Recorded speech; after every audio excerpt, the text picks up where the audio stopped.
আল্লাহ রাব্বুল আলামিন বলেন, ইন্নাল্লাহা ইউহিব্বুল্লাযীনা ইউকাতিলুনা ফি সাবিলিহি সাফফান কাআন্নাহুম বুনিয়ানুম মারসুস। আল্লাহ রাব্বুল আলামিন বলেন, আল্লাহর কাছে সর্বাধিক প্রিয় ব্যক্তি তারা, সবচাইতে প্রিয় ব্যক্তি ওই সব লোকেরা যারা নাকি আল্লাহর দ্বীন প্রতিষ্ঠার জন্য যারা লড়াই করে, সারিবদ্ধ হয়ে, ইস্পাত দৃঢ় হয়ে, সীসা ঢালা প্রাচীরের মতো কাতারবন্দি হয়ে আল্লাহর জন্য, আল্লাহর দ্বীনের জন্য যারা লড়াই করে, তারাই হলো আল্লাহর কাছে সবচাইতে বেশি প্রিয় ব্যক্তি। সবচাইতে প্রিয় মানুষ তারা যারা দ্বীন প্রতিষ্ঠার জন্য লড়ে। আমরা মনে করেছি যে আমরা যে নামাজ পড়ি, রোজা রাখি, হজ করি, যাকাত দেই, মিলাদ শরীফ পড়ি, এতেই আল্লাহ খুশি, এই করেই আমরা কিয়ামতের দিন বেহেশতে চলে যাব। না ভাই, এত সহজে যদি বেহেশতে যাওয়া যেত তাহলে সাহাবায়ে কেরাম এত কষ্ট করতেন না, আম্বিয়া আলাইহিমুস সালাম এত কষ্ট করতেন না। সূরা তাওবার মধ্যে এই কথাটি আল্লাহ পাক কি সুন্দর করে বলেছেন। আল্লাহ বলেছেন, আজআলতুম সিকায়াতাল হাজ্জ ওয়া ইমারাতাল মাসজিদিল হারাম কামান আমানা বিল্লাহি ওয়াল ইয়াউমিল আখির ওয়া জাহাদা ফি সাবিলিল্লাহ লা ইস্তাউনা ইনদাল্লাহ ওয়াল্লাহু লা ইয়াহদিল কওমাল যালিমিন। এধে চতুর্দিক থেকে তীর নিক্ষেপ করছে, তরবারি মারতেছে, শরীরের গোশত টুকরা টুকরা হয়ে পড়তেছে। লা তামাসসুহান নারু আইনুন বাকাত মিন খাশিয়াতিল্লাহ ওয়া আইনুন বাতাত তাহরিসু ফি সাবিলিল্লাহ, রাওয়াহু তিরমিজি। হযরত ইবনে আব্বাস রাদিয়াল্লাহু তাআলা তিনি বলছেন, আমি রাসূলুল্লাহকে বলতে শুনেছি, আল্লাহ নবী বলেছেন, দুইটি চোখকে জাহান্নামের আগুন দুইটা চোখকে স্পর্শ করবে না। একটা চোখ হচ্ছে গভীর রাত্রে যারা আল্লাহর ভয়তে, জাহান্নামের ভয়তে যারা কান্দে, জাহান্নামের আগুন ওই চক্ষুকে স্পর্শ করবে না। আর যারা দ্বীন প্রতিষ্ঠার জন্য, আল্লাহর দ্বীন কায়েমের জন্য ময়দানে যারা লড়াই করে, রাতের বেলায় পাহারা দেয়, ওই পাহারারত চোখের মধ্যে জাহান্নামের আগুন ওই চোখে স্পর্শ করবে না। আমার ভাইরা, হযরত উসমান রাদিয়াল্লাহু তাআলা আনহু বলছেন, মান রাবাতা লাইলাতান ফি সাবিলিল্লাহ কানাত কাআলফি লাইলাতিন সিয়ামুহা ওয়া কিয়ামুহা। হাজার রাত ধরে রোজা রাখলে, হাজার রাত ধরে ইবাদত করলে, আর হাজার দিন ধরে রোজা রাখলে যে সওয়াব হবে, একটা ঘন্টা, একটা রাত যদি কেউ পাহারা দেয় আল্লাহর দ্বীনকে প্রতিষ্ঠার জন্য, আল্লাহর দ্বীনের কোন ইসলামী রাষ্ট্রের প্রহরায় যদি কেউ যদি থাকে, একটা রাতে পাহারা দিয়ে যে সওয়াব হবে, হাজার হাজার বছর ধরে নামাজ রোজা করে ওই সওয়াব পাওয়া যাবে না। সুবহানাল্লাহ। অর্থাৎ হাজার বছর ধরে নামাজ রোজা করার মতোই সওয়াব পাহারা দেওয়া আল্লাহর দ্বীনের, ইসলামের রাষ্ট্রকে। বন্ধুগণ, রাসূল পাক সাল্লাল্লাহু আলাইহি ওয়াসাল্লাম তিনি বলেছেন, কিয়ামতের দিন জাহান্নামের আগুন আর জিহাদের ময়দানের ধুলি, এ দুটি একসঙ্গে কোনো মানুষের পেটের মধ্যে প্রবেশ করবে না। রাসূল পাক সাল্লাল্লাহু আলাইহি ওয়াসাল্লামের একটি হাদিস যা মিশকাত শরীফের মধ্যে বর্ণিত আছে। মিশকাত শরীফের সম্ভবত 336 পৃষ্ঠায় এই হাদিসটি বর্ণনা করা হয়েছে যে হযরত ইবনে আইস রাদিয়াল্লাহু তাআলা আনহু হচ্ছেন এই হাদিসের রাবী। তিনি বলছেন, একবার হুজুর সাল্লাল্লাহু আলাইহি ওয়াসাল্লাম এক ব্যক্তির জানাজায় গিয়ে উপস্থিত হলেন। হযরত ওমর রাদিয়াল্লাহু তাআলা আনহু তখন হুজুরকে বললেন, হে রাসূল, আপনি এই লোকটার জানাজা পড়বেন? এই লোক তো ইসলামের এই ক্ষতি করেছে, সেই ক্ষতি করেছে, অমুক করেছে, এই লোকটার আপনি জানাজা পড়বেন? হুজুর তখন উপস্থিত লোকদের জিজ্ঞেস করলেন, হাজিরিন, তোমরা কি কেউ এই লোকটাকে কোনো ইসলামের ভালো কাজ করতে দেখেছো? একজন লোক দাঁড়িয়ে গেলেন, তিনি বললেন, হে আল্লাহর নবী, আমি সাক্ষী, আমি দেখেছি। একটা মুজাহিদ বাহিনী জিহাদ করে ফিরতেছিল, তো এক জায়গায় তারা ডেরা গাড়লো, শিবিরে স্থাপন করলো রাত কাটাবে বলে। আমি দেখেছি এই লোকটি সারা রাত সেই মুজাহিদদেরকে, সাহাবীদেরকে সারা রাত জেগে জেগে পাহারা দিয়েছে। আল্লাহর নবী জানাজার ইমামতি করলেন, আর এরপরে তাকে কবরের মধ্যে মাদফুন করে দিয়ে নবীজি তার কবরের পাশে দাঁড়িয়ে বললেন, ইন্না আসহাবাকা ইয়াযুন্নুনা আন্নাকা মিন আহলিন নার ওয়া আনা আশহাদু আন্নাকা মিন আহলিল জান্নাহ। নবীজি বলছেন, ও কবরবাসী, তোমার সাথীরা মনে করে তুমি জাহান্নামী, আর আমি নবী মুহাম্মদ সাল্লাল্লাহু আলাইহি ওয়াসাল্লাম সাক্ষী দিচ্ছি তুমি বেশক আল্লাহর বেহেশতি, তুমি অবশ্যই আল্লাহর জান্নাতে যাবে। এরপর হযরত ওমরের দিকে ফিরে রাসূলুল্লাহ বললেন, ওমর, মানুষের শুধু বাহ্য দৃশ্যটাই দেখো না, তার অন্তরের জজবাটাকেও কদর করো। সুবহানাল্লাহ বিহামদিহি। এই জিহাদের ময়দানে যারা কাজ করে, জান দেয়, মাল দেয়, আল্লাহ পাক তাদের উপরে রহম করেন। এই জিহাদ হচ্ছে এক অগ্নি পরীক্ষা। এই জিহাদটা কি? অগ্নি পরীক্ষা। এমনি এমনি বেহেশতে যাওয়া যাবে না ভাই। আল্লাহ রাব্বুল আলামিন কোরআনে কারীমের মধ্যে বলেছেন, আহাসিবান নাসু আইয়ুতরাকু আইয়াকুলু আমান্না ওয়া হুম লা ইফতানুন।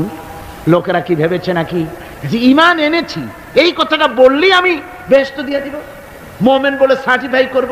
না, যখনই তারা বলবে আমি মুমিন, আমি তখন তাকে অবশ্যই পরীক্ষা করব। এই পরীক্ষায় তাকে পাশ করতে হবে।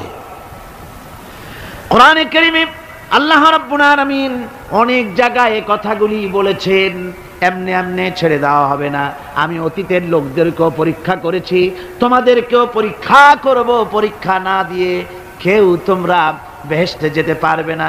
এই জমিনে তোমাদের আগুনের পরীক্ষা দিতে হবে।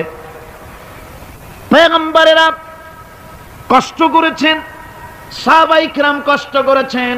আল্লাহ রাব্বুল আলামিন তিনি বলছেন, আম হাসিবতুম আন তাদখুলুল জান্নাতা ওয়া লাম্মা ইয়াতিকুম মাসালুল লাযীনা খালাউ মিন ক্বাবলিকুম মাসাতহুমুল বাসাউ ওয়াদ-দাররাউ ওয়া যুলজিলু হাত্তা ইয়াকুলার রাসূলু والذين معه متى نصر الله ألا إن نصر الله قريب।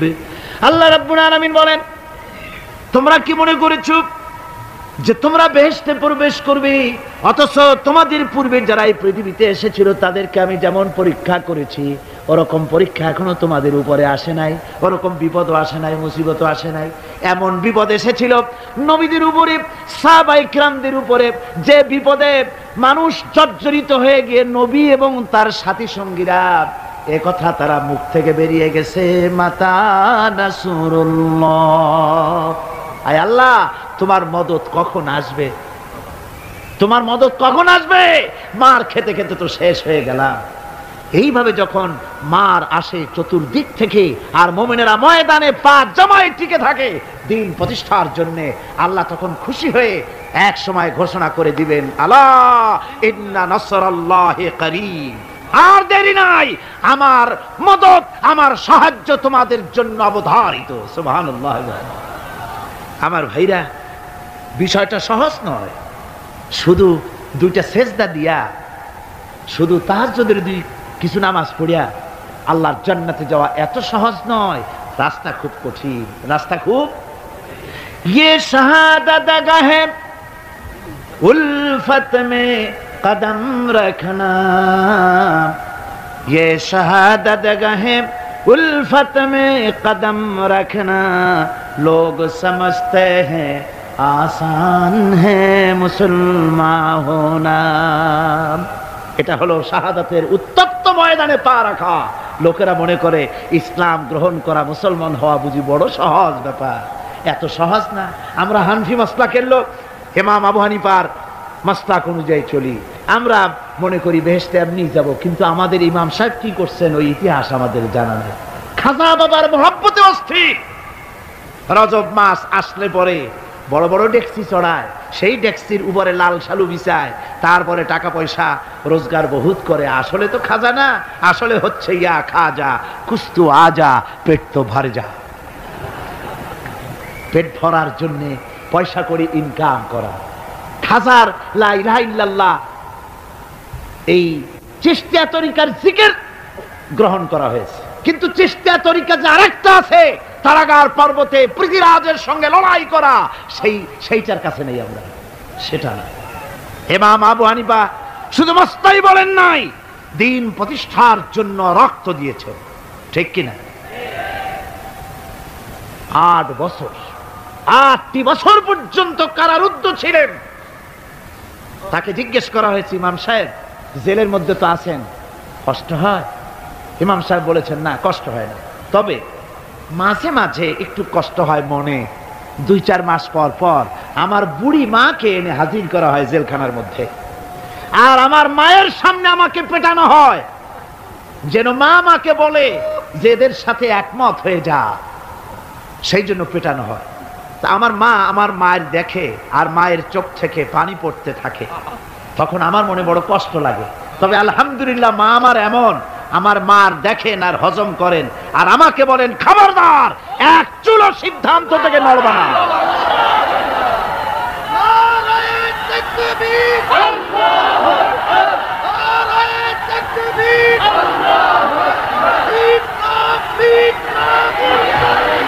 আমার ভাইরা, ইমাম মালিক 28 দিন পর্যন্ত তাকে বাতিলটা বেঁধে দিয়ে গেছে, হাত পিঠ মোড়া দিয়ে 28 দিন বাঁধা। এই হাত বাহু থেকে ডিসকানেক্ট হয়ে গিয়েছে, এই বাহুর জোড়া থেকে ডিসকানেক্ট হয়ে গিয়েছিল হাত, 28 দিন পর্যন্ত বাঁধা ছিল। ইমাম আহমদ বিন হাম্বল, ইসলাম বিরোধীরা তাকে পিটাইছে, প্রত্যেকটা চাবুকের সাথে গায়ের গোশত উঠে এসেছে। এজন্য কবি বলতেছি, पैरवी बू हनीफा की सनद जिंदान है, हम्बली होता है पीठ पर दुर्रे खाने की बात।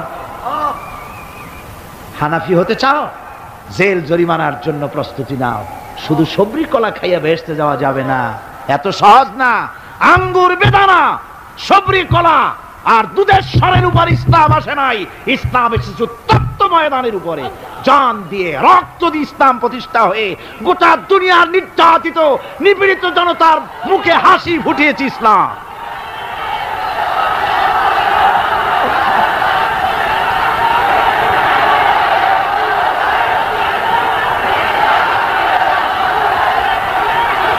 আমার ভাইয়েরা, এই জিহাদ যখন শুরু হয়ে যাবে, মুসলমানেরা যখন আল্লাহর দয় বিধান কায়েমের জন্য যখন লড়াইয়ের ময়দানে যখন ঝাঁপায়া পড়বে, সে ময়দানে যদি তাদের অস্ত্র কম থাকে, জনসংখ্যা কম থাকে, আল্লাহ রাব্বুল আলামিন ওয়াদা করেছেন, ওয়া কানা হাক্কান আলাইনা নাসরুল মুমিনিন।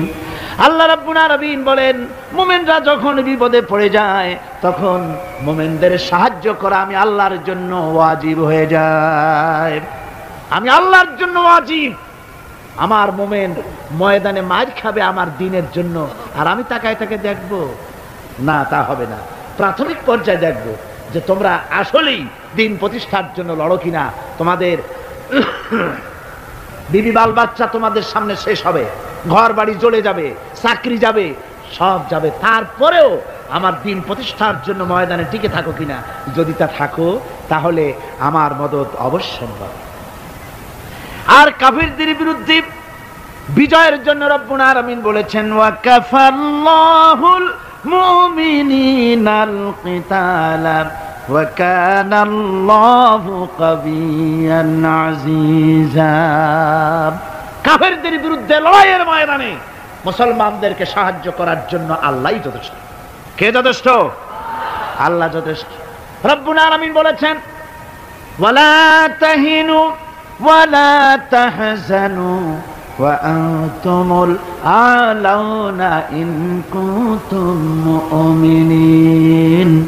কোনো ভয় নাই, কোনো চিন্তা নাই, যদি তোমরা মুমিন হও, আমি আল্লাহ রাব্বুল আলামিন তোমাদেরকে বিজয়ী করব।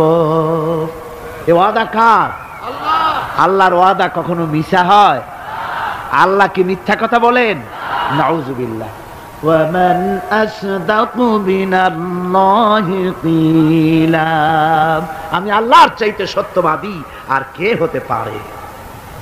আল্লাহ পাক বলছেন আমি সাহায্য করব তোমাদেরকে, যদি প্রয়োজন হয় তাহলে আমি ফেরেশতা দিয়ে সাহায্য করব। সুবহানাল্লাহ বলে আল্লাহ রাব্বুল আলামিন সূরা আল-আনফাল এর ভিতরে ঘোষণা করেছেন দুনিয়ার মানুষকে তিনি শোনায় দিচ্ছেন নবীজির সঙ্গে সাহায্যের ব্যাপারে যে কথাবার্তাগুলি হয়েছিল। ইয তাস্তাগীসুনা রাব্বাকুম ফাস্তাজাবা লাকুম আন্নী মুমিদ্দুকুম বিআলফিম মিনাল মালাইকাতি মুরদিফিন। স্মরণ করো সেই সময়ের কথা যখন তোমরা আমার কাছে কাকুতি বিনীত করে সাহায্য কামনা করতেছিলে যে আমাদেরকে 1000 ফেরেশতা দিয়ে সাহায্য করা হোক। আল্লাহ পাক বলেন আমি ফেরেশতা দিয়ে তোমাদেরকে ময়দানে সাহায্য করেছি, জিহাদের ময়দানে। সুবহানাল্লাহি বিহামদিহি। আল্লাহ রাব্বুল আলামিন বলেন তোমরা যখন সাহায্য প্রার্থনা করেছিলে আমি সাহায্য তোমাদের দিয়েছি। স্মরণ করো সেই সময়ের কথা যখন তোমাদের নবী তোমাদেরকে বলেছিল ইয তাকুনু লিল মুমিনিনা আলাইয়াকফিয়াকুম আইয়ুমিদ্দাকুম রাব্বুকুম বিসালাসাতিন আলাফিম মিনাল মালাইকাতি মুনজিলিন। আল্লাহ রাব্বুল আলামিন বলেন আমি এইভাবে করে যখন তোমাদের নবী তোমাদেরকে বলেছিল যে তোমাদের জন্য এটা কি যথেষ্ট নয় যে আল্লাহ পাক তোমাদের জন্য 3000 দিয়ে ফেরেশতা নাজিল করবেন, আমি তখন 3000 ফেরেশতা নয় বরং 5000 ফেরেশতা দিয়ে তোমাদেরকে সাহায্য করার ওয়াদা করেছি। 3000 নয় 5000 চিহ্নযুক্ত ফেরেশতা নাজিল করে দিয়ে তোমাদের সাহায্য করব বলে আমি ওয়াদা করেছি। আজও সেই মদদ আল্লাহর পক্ষ থেকে আমাদের জন্য ওই মদদ আজও আসতে পারে। কবি বলছেন ফেজায়ে বদরে পয়দা কুন ফিরিস্তে তেরি নুসরত কো উতর सकते गर्दों से कतर अंदर कतर अभी। বদরের মুসলমানদের মতো যদি ঈমান তোমাদের আসে তাহলে আজও আকাশ থেকে কাতারে কাতারে ফেরেশতা আমি আল্লাহ অবতীর্ণ করে দিতে পারি। সুবহানাল্লাহ ওয়া বিহামদিহি। কোরআনে কারীম আল্লাহ পাক অবতীর্ণ করেছেন মানুষের কাছে অর্থাৎ রাসূল করিম সাল্লাল্লাহু আলাইহি ওয়াসাল্লামের কাছে। এক সময় এইভাবে নাজিল হয়নি, 30 পারা কোরআন একসাথে আসেনি। এসছে কিভাবে? ধারাবাহিকভাবে আস্তে আস্তে একটু একটু করে আল্লাহ পাক অবতীর্ণ করেছেন। এই কোরআন আল্লাহ নাজিল করলেন, তিনি বললেন আর রহমান আল্লামাল কোরআন। রহমান তিনি কোরআন শিক্ষা দিয়েছেন, এমন কোরআন যে কোরআনে কোনো ভুল নাই। জোরে কোন সুবহানাল্লাহ। দেখেন যত রকমের বই মানুষে লেখে, বাংলা ইংরেজি উর্দু ফার্সি যত রকমের ভাষায় হোক যত বই লেখা হয়, বইয়ের ভূমিকায় গ্রন্থকার তিনি লেখেন এই বই লিখতে গিয়ে ভুল ভ্রান্তি হয়ে যেতে পারে, যদি কারো চোখে ধরা পড়ে জানিয়ে দিলে পরবর্তী সংস্করণে তা পরিশুদ্ধ করতে বাধ্য থাকিব। এরকম কথা বলে না?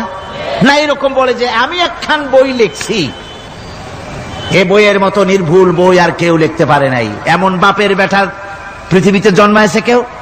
কেউ জন্মিয়েছে? কেউ জন্ম।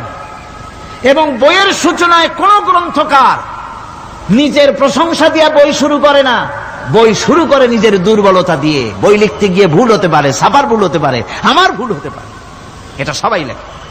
এই একখানা কিতাব তামাম পৃথিবীর বুকে অদ্বিতীয় কিতাব। এই কিতাবের রচয়িতা, এই গ্রন্থের অথার, এই মহাগ্রন্থের মালিক, তিনি এই গ্রন্থ শুরু করেছেন নিজের প্রশংসা দিয়া। জোরে বলেন সুবহানাল্লাহ। কোরআন কভার খোলা মাত্রই গ্রন্থকারের প্রশংসা শুরু হয়ে গেল। আলহামদুলিল্লাহি রাব্বিল আলামিন। পড়েন সবাই আলহামদুলিল্লাহি রাব্বিল আলামিন। সমস্ত প্রশংসা, যাবতীয় প্রশংসা ওই আল্লাহ সুবহানাহু ওয়া তাআলার, যিনি तमाम বিশ্ব জাহানের যিনি স্রষ্টা, পালনেওয়ালা রব। সুতরাং তার প্রশংসা। প্রশংসা দিয়ে শুরু হলো। বইয়ের অথার যিনি, কিতাবের অথার যিনি, গ্রন্থের মালিক যিনি, তার নিজের প্রশংসা দিয়ে বই শুরু হয়ে গেল। সামনে এগোলেন, এবার কিতাব সম্পর্কে চিন্তা আসতে পারে, ভুল টুল আছে নাকি? কিতাব খোলা মাত্রই প্রশংসার পরে দেখতে পাবেন যালিকাল কিতাবু লা রাইবা ফীহি, এই কিতাবের ভিতরে, এই সেই কিতাব যার ভিতরে কোনো ভুল নাই, কোনো সন্দেহের অবকাশ নাই। বিরাট চ্যালেঞ্জ আল্লাহ পাক করেছেন। পৃথিবীতে আল্লাহকে অস্বীকার করেছে এমন বহু পাপিষ্ঠ নরাধম নরপশু মানুষ মানব সমাজে জন্মায়েছে যারা আল্লাহকে অস্বীকার করেছে, আছে না? আছে না? কিন্তু একথা কেউ আজও বলেনি যে কোরআন শরীফ মানুষের তৈরি।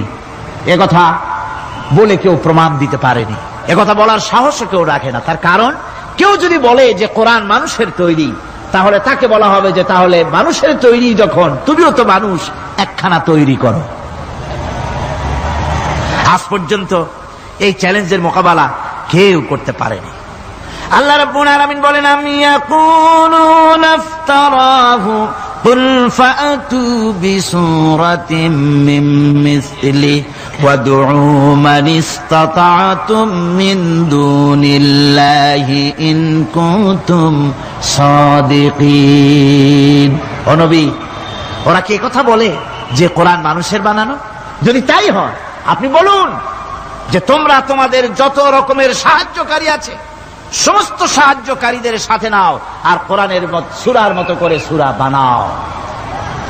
এরপরে আল্লাহ রাব্বুল আলামিন আবার চ্যালেঞ্জ করলেন, কুল ইন ইসতামা'তিল ইনসু ওয়াল জিন্নু আইয়াতু বিমিসলি হাদাল কুরআন। আপনি বলুন, तमाम পৃথিবীর মানুষ আর জেনেরা সব একত্রিত হয়ে যাও, সবাই একত্রিত হয়ে কোরআনে কারীমের সূরার মতো করে সূরা বানায় নিয়ে আসো যদি তোমাদের পক্ষে সম্ভব হয়।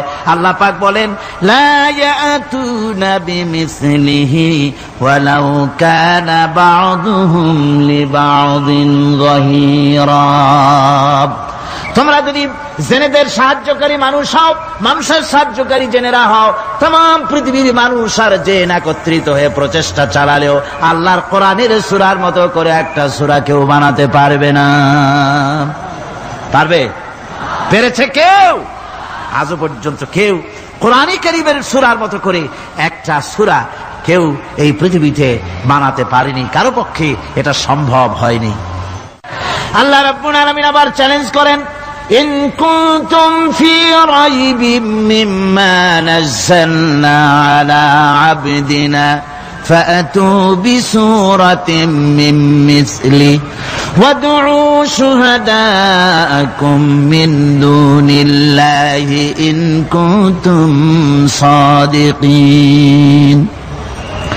আমি আমার বান্দার উপরে যে কিতাব অবতীর্ণ করেছি এর ভিতরে সন্দেহ আছে বলে যদি মনে করো এর ভিতরে সন্দেহ আছে মানুষের বানানো, এমনটি যদি সন্দেহ হয়, তাহলে কোরআনের সূরার মতো করে একটা সূরা বানাও, ছোট্ট একটি সূরা বানাও।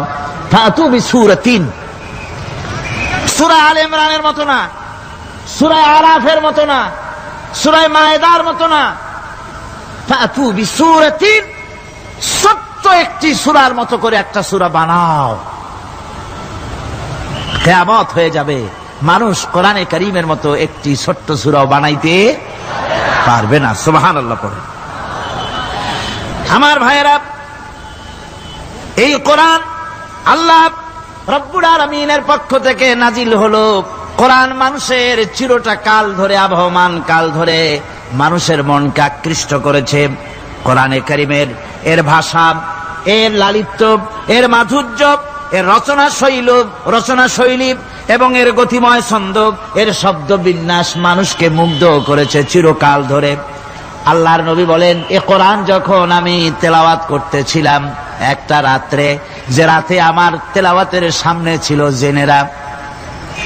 জেনেরা যখন আমার কাছ থেকে তেলাওয়াত শুনল, ইসসামিআতু হাত্তা ক্বালু ইন্না সামি'না কুরআনান আজাবা।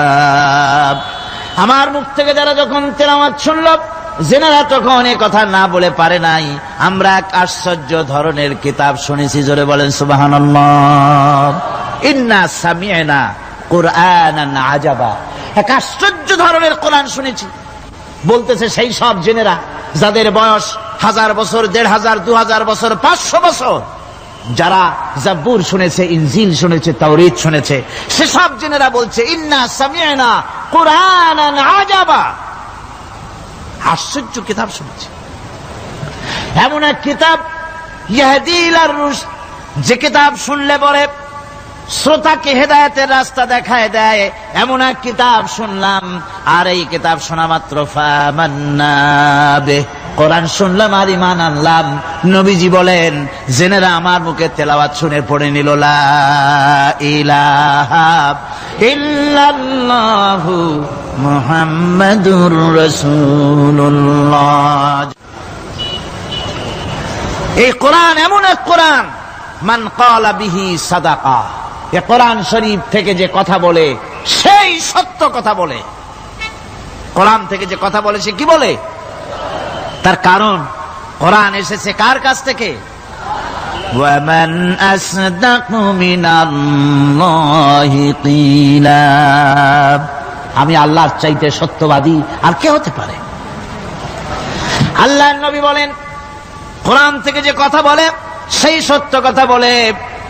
আর ওয়ামান আমিলা বিহি উজরা, এই কোরআন যে আমল করবে তাকে পুরস্কার দেওয়া হবে, সে পুরস্কৃত হবে, দুনিয়ায় পুরস্কার পাবে, আখিরাতেও পুরস্কার পাবে। সুবহানাল্লাহ। ওয়ামান হাকামা বিহি আদালা, আর কোরআন থেকে যে বিচার ফয়সালা করবে সেই কেবলমাত্র সঠিক সুষ্ঠু বিচার কায়েম করবে, সোশ্যাল জাস্টিস সেই করতে পারবে, সুবিচার জাস্টিস কায়েম সেই করতে পারবে। ওয়ামান দাআ ইলাইহি হুদিয়া ইলা সিরাতিম মুস্তাকিম, আর কোরআন থেকে যে দাওয়াত দেয়, কোরআনের দিকে যে দাওয়াত দেয় সেই কেবলমাত্র সঠিক সহজ সরল রাস্তার দিকে দাওয়াত দেয়, যেই দাওয়াত শুরু হয় পৃথিবীর মাটি থেকে আর শেষ হয় গিয়া জান্নাতুল ফেরদাউসে। আমার ভাইয়েরা, কোরআন এর পরিচয়ের কথা বলতেছিলাম। আল্লাহ পাক কি কোরআন আমাদের শিখালেন, কোন কোরআন আমাদের শিখিয়েছেন, সেই কোরআনের পরিচিতি আপনাদের সামনে আমি তুলে ধরতেছি। আমি নিজে না, এবার কোরআন তার পরিচয় নিজেই দেবে।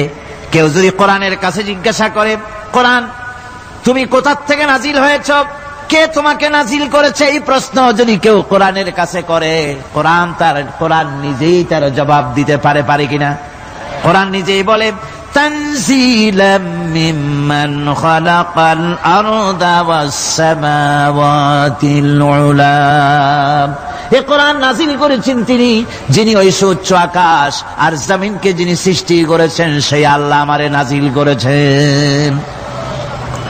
কোরআনের কাছে কেউ যদি প্রশ্ন করে, ও কোরআন, এই পৃথিবীতে নাজিল হওয়ার আগে তুমি কোথায় ছিলে, কেউ যদি প্রশ্ন করে, কোরআনে কারীম নিজে নিজের পরিচয় শোনায়, আমি কোথায় ছিলাম শোনো।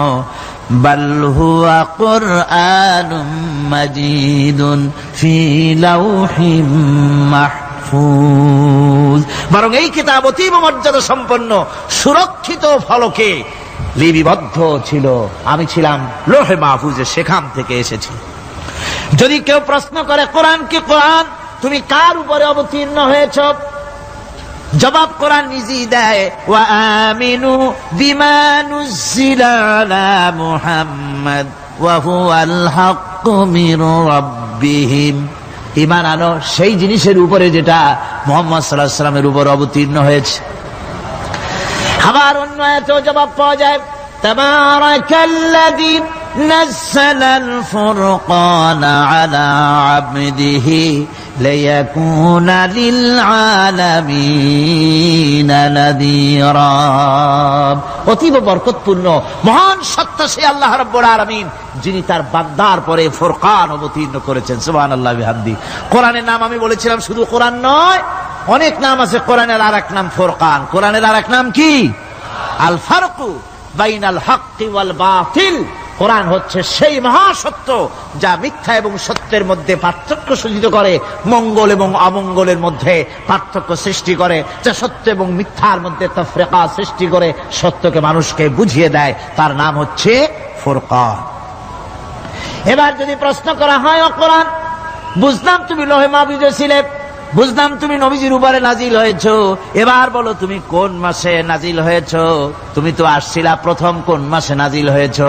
এ প্রশ্ন যদি কেউ করে, কোরআন তার জবাবে বলবে, শাহরু রমাদান আল্লাযী উনজিলা ফীহিল কুরআন, রমজানের পবিত্র মাসে আমি অবতীর্ণ হয়েছি। সুবহানাল্লাহ।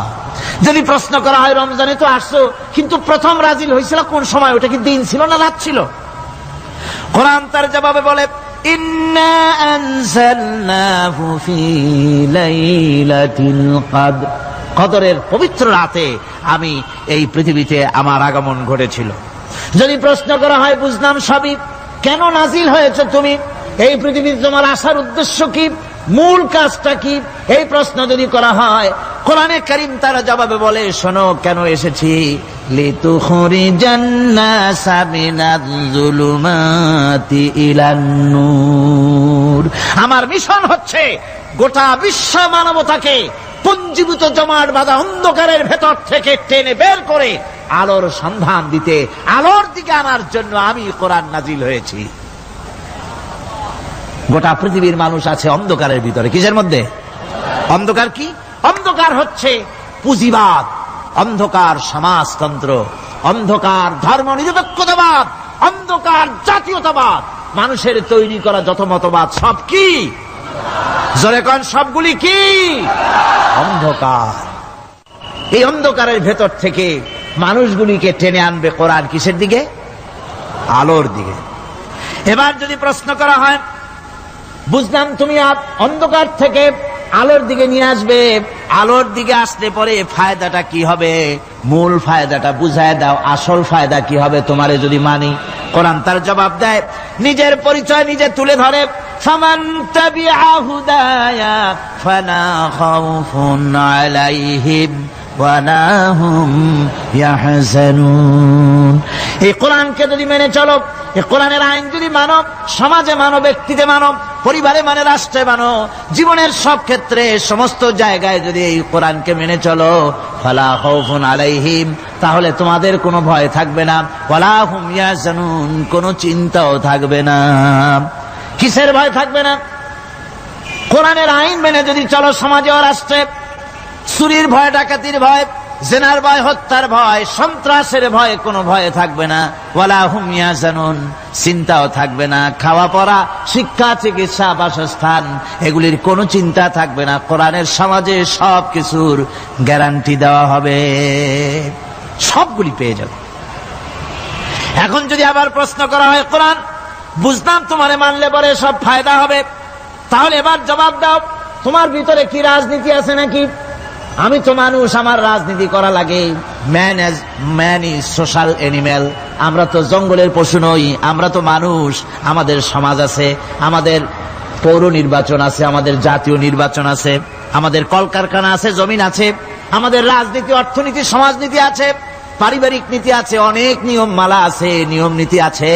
তোমারে মানলে তোমার ভিতরে কি ওগুলো আছে নাকি সে কথা বলো। কোরআন তার জবাবে বলে, وَنَزَّلْنَا عَلَيْكَ الْكِتَابَ تِبْيَانًا لِكُلِّ شَيْءٍ وَهُدًى وَرَحْمَةً وَبُشْرَى لِلْمُسْلِمِينَ।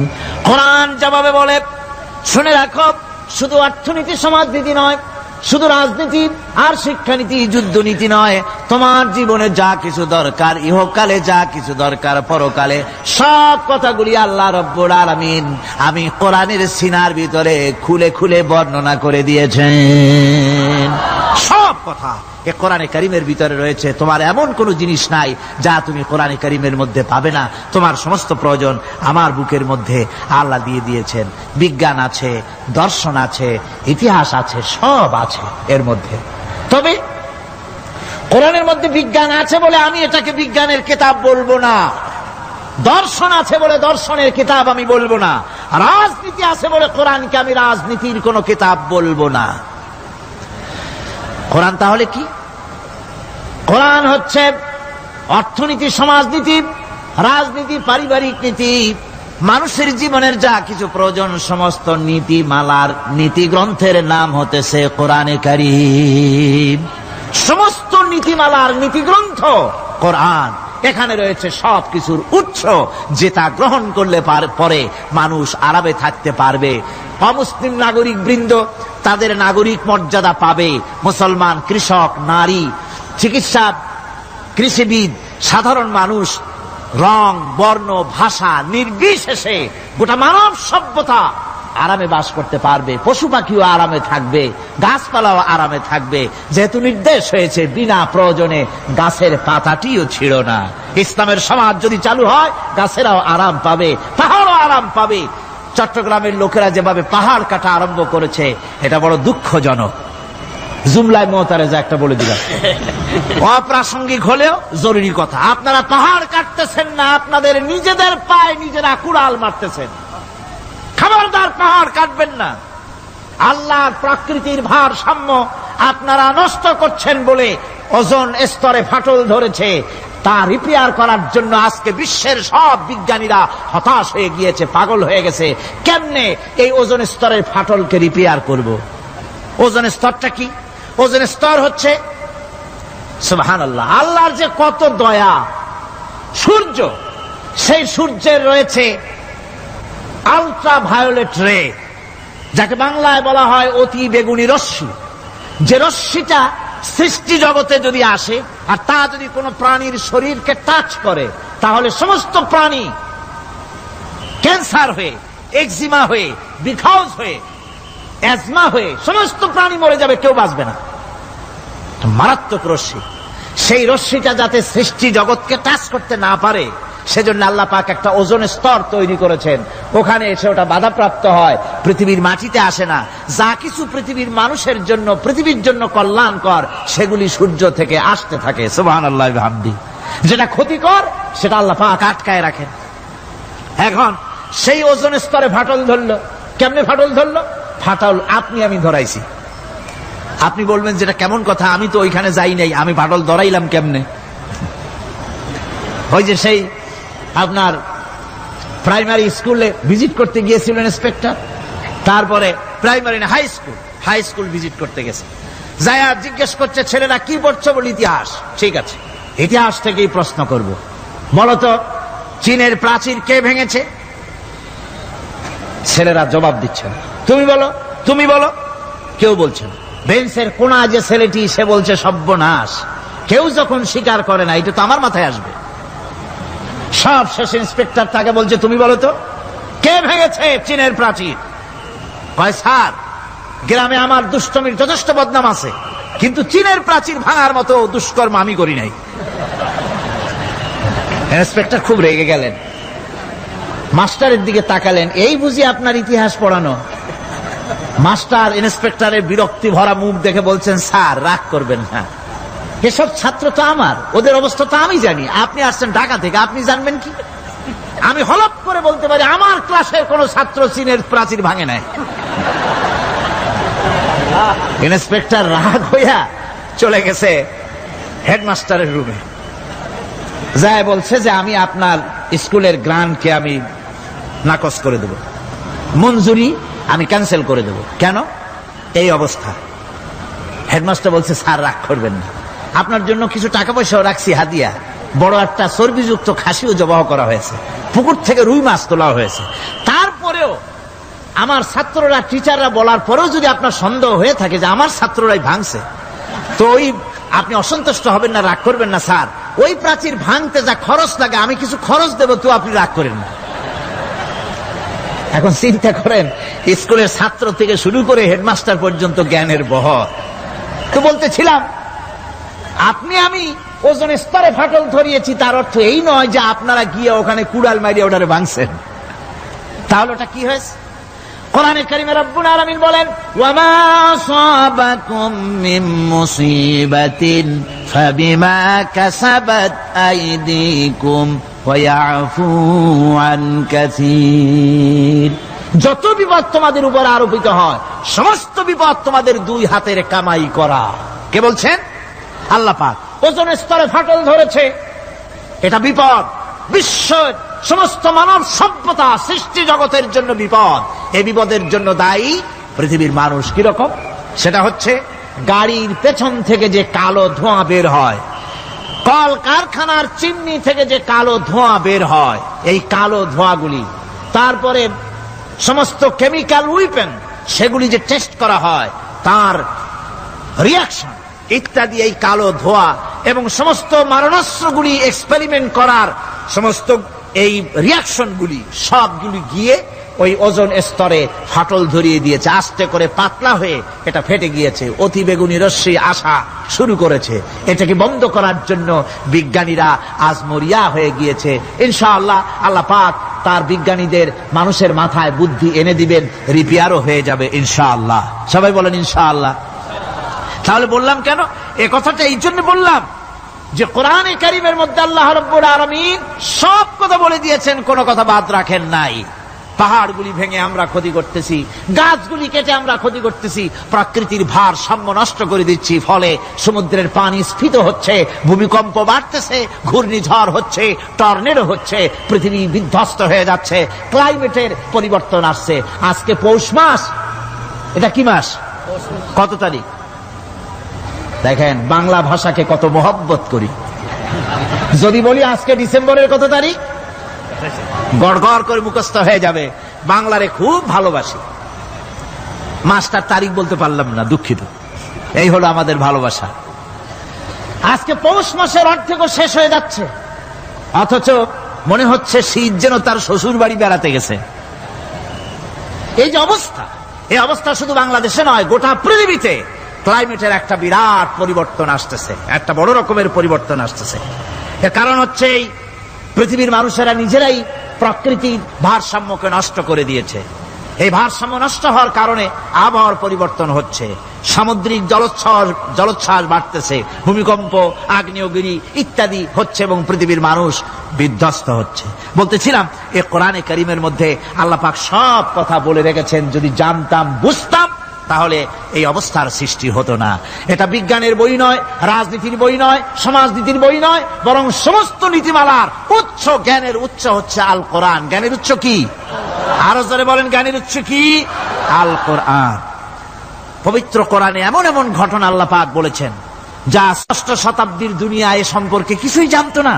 অবশ্য কিছু কিছু ঘটনা ইহুদিদের কিতাবে অতিরঞ্জিত আকার এবং বিকৃত অবস্থায় এসেছে, কিন্তু কোরআনে কারীম দুনিয়ার মানুষকে আদম সৃষ্টি, নূহের বন্যা, তারপরে মুসা আলাইহিস সালাম ফেরাউনের ঘটনা, ইব্রাহিম আলাইহিস সালামের নমরুদের ঘটনা এবং ইউসুফ আলাইহিস সালামের কাহিনী সবগুলিকে সুন্দর করে কোরআন শরীফ উপস্থাপনা করেছে রাসূলের মাধ্যমে, যা পৃথিবীর ইতিহাসে কেউ জানতো না। সেগুলি আল্লাহ পাক জানাইছেন কিভাবে?